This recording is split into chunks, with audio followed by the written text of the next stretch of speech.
घरों घर में नवरात्रि के समय दुर्गा सप्तशती का पाठ होता है और आप सब लोग कराते हैं। सबसे पहले ये जानिए कि दुर्गा सप्तशती का पाठ 3 तरह से होता है। एक होता है संपुट पाठ, एक होता है दुर्गा का मूल पाठ और एक होता है साधारण पाठ। अब इस तीनों चीज़ को आपको मैं समझा रहा हूँ। शास्त्र कहता है कि एक मंत्र के साथ ही एक संपुट अगर जोड़ दिया जाता है उसके आगे और पीछे, तो वो होता है संपुट पाठ। ठीक है।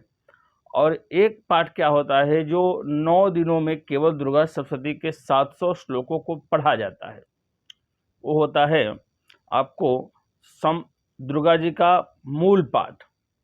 और एक क्या होता है जो आजकल शहरों में हो रहा है कि 9 दिन में दुर्गा सप्तशती का एक पाठ किया जा रहा, मतलब किसी दिन 2 अध्याय, किसी दिन 1 अध्याय, किसी दिन 3 अध्याय, ऐसे करके ब्राह्मण देवता लोग 9 दिन में 13 अध्याय का पाठ करते हैं।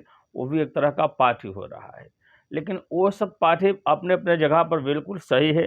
अब आप जैसे सक्षम है वैसे पाठ करा सकते हैं। लेकिन सबसे पहले यहाँ जो जरूरी समझने वाला विषय है, इसको समझिए कि माँ पाठ नहीं सुनती है, माँ प्रसाद नहीं खाती है। माँ जो देखती है आपकी अंतर आत्मा की भावना को देखती है और उस भावना पर ही आपका भजन डिपेंड होता है।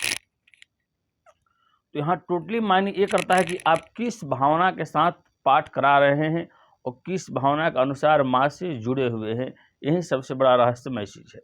इसी को समझना है और इसी को जानना है और इसी के अनुसार आपका कार्य भी हो सकता है। परंतु उस तरह की भावना, अनुराग हृदय में लेकर रहेंगे तब, अन्यथा ऐसे पाठ से कुछ भी कार्य संभव होने वाला नहीं है।